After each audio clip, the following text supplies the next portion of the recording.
ఎప్పుడు తినేలాగా చేపల కూర కాకుండా కొంచెం డిఫరెంట్గా అయితే ట్రై చేసేద్దాము. సో వచ్చేయండి. సో బొమ్మె చేపల కర్రీ ఎలా చేసుకుంటారు ఏంటి అనేది అయితే ఈ వీడియోలో చూసేయండి స్కిప్ చేయకుండా. పద వెళ్ళిపోదాం ప్రాసెస్లోకి. హాయ్ అండి, welcome to my channel Kalyani trends and blogs. నేను మీ కళ్యాణి అండి. సో ముందుగా మనము కడిగి పెట్టుకున్న చేప ముక్కల్లో కొద్దిగా పసుపు, అలాగే టేస్ట్కి సరిపడా కారం అయితే వేసుకోవాలి. నేను 2 చెంచాల కారం వేస్తున్నాను, అలాగే 2 చెంచాల ఉప్పు అయితే వేసుకుంటున్నాను. ఉప్పు వేసిన తర్వాత కొద్దిగా అల్లం వెల్లుల్లి పేస్ట్, అలాగే కొంచెం ఆయిల్ వేసుకొని వీటన్నింటిని చేప ముక్కలకి పట్టేలాగా మంచిగా కలుపుకొని ఒక 10-15 నిమిషాలు మ్యాగ్నేట్ అయితే చేసుకోవాలి. సో మరో పక్కన స్టవ్ వెలిగించుకొని ప్యాన్ పెట్టుకొని అందులో కొద్దిగా ఆయిల్ వేసుకొని 2 ఉల్లిగడ్డలు, అలాగే 3 టమాటాలు పెద్ద సైజులో కట్ చేసి అందులో వేసుకొని కొంచెం అయితే ఫ్రై చేసుకోవాలి. అది కొంచెం బాయిల్ అయిన తర్వాత అందులో కొద్దిగా ఒక నిమ్మకాయ వక్కంతా చింతపండునైతే వేసుకోవాలి. సో చేపల కూర కాబట్టి కొంచెం నీసు రాకుండా అసలు చింతపండుతోనే చేస్తారు. సో చింతపండు లేకుండా చేయాలంటే నా మనసు అసలుకే ఒప్పట్లేదు. కానీ రెగ్యులర్గా చింతపులుసు కాకుండా కొంచెం ఇలా కూడా ట్రై చేద్దామని అయితే చేస్తున్నాను అనమాట. సో చింతపండు, అలాగే టమాటాలు, ఉల్లిగడ్డలు కొంచెం ఫ్రై అయిపోయిన తర్వాత స్టవ్ ఆఫ్ చేసేసుకొని కొంచెం చల్లారాలండి. సో మనమైతే అవి చల్లారబెట్టుకొని మిక్సీ జార్లోకి అయితే తీసుకున్నాము. సో కొంచెం వేడిగానే ఉంది. చల్లారిన తర్వాత మిక్సీ అయితే పట్టేసుకోవాలి. మిక్సీ పట్టేసుకుంటే మంచిగా మనకి ఫైన్ పేస్ట్ అయితే వచ్చేస్తుంది అనమాట. సో మంచి కలర్ఫుల్గా ఉంది. సో దీన్ని పక్కన పెట్టేసుకొని ఇందాక టమాటాలు వేయించుకున్న గంజులో మళ్ళీ కొంచెం ఆయిల్ అయితే వేసుకోవాలి. నాన్ వెజ్ కాబట్టి, ఫిష్ కర్రీ కాబట్టి ఆయిల్ ఎక్కువగానే పట్టిద్ది. సో ఆయిల్ వేసిన తర్వాత ఆయిల్ అయితే హీట్ అవ్వాలి అనమాట. ఆయిల్ హీట్ అయిన తర్వాత కొద్దిగా జీలకర్ర, అలాగే ఒక 3 మిర్చి అయితే కట్ చేసి వేసుకుంటున్నాను. వాటితో పాటుగా ఒక పెద్ద ఉల్లిగడ్డ, అలాగే కొంచెం పసుపు, కొంచెం అల్లం అయితే వేసుకొని ఫ్రై చేస్తున్నానండి.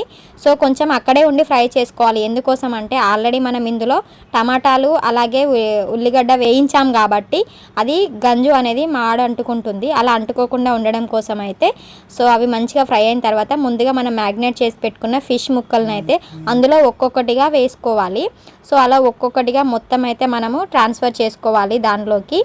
ఇలా చేప ముక్కలని ఒక 10-15 నిమిషాలు మ్యాగ్నేట్ చేసుకుంటే మనకి ఆ చేప ముక్కలకి ఉప్పు కారం అనేది మంచిగా పడుతుంది. సో అందులో వేసాక మూత పెట్టుకొని ఒక 5 నిమిషాల తర్వాత మళ్ళీ మూత తీసి చూస్తే కొంచెం మనకైతే అదైతే ఫ్రై అవుతుందండి. సో వాటిని ఒక్కొక్కటిగా రివర్స్ అయితే వేసుకోవాలి. చేపల కూర వండాలంటే చాలా రిస్క్ అని అనుకుంటారు. ఎక్కడ రిస్క్ ఉండదండి, ఇది ఒకటే రిస్క్. చేప ముక్కలు విరగకుండా అసలు వాటికి డిస్టర్బ్ లేకుండా నెమ్మదిగా ఒక్కొక్క పీస్ని ట్రాన్స్ఫర్ చేయడమే మనకున్న పెద్ద టాస్క్ అన్నమాట. ఒక సైడ్ ఫ్రై అయిపోయాయి కదా, ఇంకో సైడ్ కూడా ఫ్రై అవ్వాలనేసి మొత్తం అయితే ఒక్కొక్కటిగా నేనైతే గరిటెతోని సో అన్ని పీసెస్ని అయితే రివర్స్లో అయితే వేస్తున్నాను. సో ఇలా మంచిగా ఫ్రై అవ్వాలండి. సో ఇలా మంచిగా ఫ్రై అయితేనే మనకి టేస్ట్ అయితే మస్తు ఉంటుంది. సో మొత్తానికైతే నేను ఒక్కొక్కటిగా మొత్తానికైతే వేసేసుకున్నాను. సో ఇలా చేపల పులుసు కాకుండా చేపల ఇగురు అని కూడా అంటారు. సో ఇంకో సైడ్ కూడా మనకి ఫ్రై అయిపోయిందా లేదా చెక్ చేస్తున్నాను. సో అటువైపు కూడా మనకి మంచిగా ఫ్రై అయిపోయిందండి. సో ఇప్పుడైతే మనము మళ్ళీ ఒకసారి అయితే అడుగు అంటకుండా పీసెస్ మన బౌల్కి అంటకుండా నెమ్మదిగా ఒక్కొక్క పీసెస్ అయితే మార్చుకుంటూ ఉంటున్నాను అనమాట. సో మంచిగా ఫ్రై అయిపోయింది. ఆయిల్ కూడా మంచిగా మనకి పేరుకుంటుంది కాబట్టి ఈ టైంలో మనము మిక్సీ పట్టుకున్నాం కదా, అదేమంటారు ఉల్లిగడ్డ అలాగే టమాటా పేస్ట్ని ఇందులో అయితే యాడ్ చేసుకోవాలి. అన్ఎక్స్పెక్టెడ్గా చేయి జారి మిక్సీ జార్ అయితే అందులో పడిపోయింది. మెల్లిగా అయితే తీసేసాను. సో ఆ పేస్ట్ వేసాక మొత్తానికైతే కవర్ చేసేస్తున్నాను. ఆ పేస్ట్ని పీసెస్ మొత్తానికి వచ్చేలాగా సో అలా కవర్ చేసిన తర్వాత మళ్ళీ అదే మిక్సీ జార్లో కొన్ని వాటర్ పోసుకొని సో మనకి చేప ముక్కలు మునిగేంత వరకు వాటర్ అయితే పోసుకోవాలి.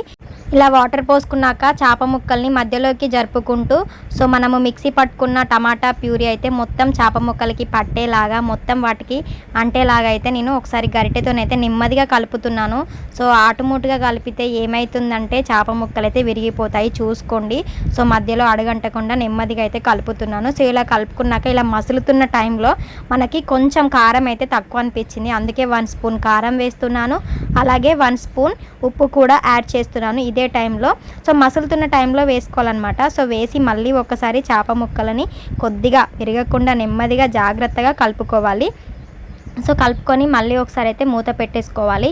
సో మూత పెట్టేసి మళ్ళీ చూసుకుంటే మనకి మంచిగా బాయిల్ అవుతుందన్నమాట. సో ఇక్కడ మసులుతున్న టైంలో 2 చెంచాలు, చిన్న చెంచా అనమాట, 2 చెంచాల జీలకర్ర మెంతుల పొడి అయితే వేసుకోవాలి. చేపల కూరకి మస్ట్ ఉండాల్సింది జీలకర్ర మెంతుల పొడి అనమాట. సో అది వేసేసి మళ్ళీ ఒక్కసారి ఆ పొడి మన పులుసుకి మొత్తం పట్టేలాగా కలిపేస్తున్నాను అనమాట. సో కలిపేసి ఆయిల్ కూడా ఆల్మోస్ట్ మనకు పేరుకుంది, అంటే కర్రీ కూడా కంప్లీట్ అయిపోయింది. నేను ఇంకా కొంచెం జస్ట్ కూరలాగా అనుకున్నాను కాబట్టి ఇంకా కొద్దిసేపు అయితే పెడదాము. అలా పెట్టుకుంటేనే మనకి పీసెస్ కూడా ఏమంటారు విరిగిపోకుండా నీట్గా ఉంటుంది టేస్ట్ అని అయితే పెట్టాను. ఫైనల్గా కూర కంప్లీట్ అయిపోయిన తర్వాత కొంచెం కొత్తిమీర వేసుకొని మళ్ళీ ఒక్కసారి కూరనైతే కలుపుకొని, కొత్తిమీర మొత్తం మన కర్రీకి పట్టేలాగా వేసుకొని కలుపుకొని అన్నంలో వేసుకొని తింటే టేస్ట్ అయితే నిజంగా చెప్తున్నా మస్తుంది. తిన్నాకనే వీడియో అప్లోడ్ చేస్తున్నా. కర్రీ కూడా అయిపోయింది. ఇంతసేపు చేపల కూర ఎలా వండాలో చూసారు కానీ లైక్ చేయడం మర్చిపోయినట్టున్నారు. ప్లీజ్ లైక్ అయితే చేయండి. ఇంతసేపు వీడియోని చూసినందుకు థ్యాంక్ యూ సో మచ్ అండి. ఇంకా సబ్స్క్రైబ్ చేసుకోకపోతే సబ్స్క్రైబ్ చేసుకోండి. బాయ్.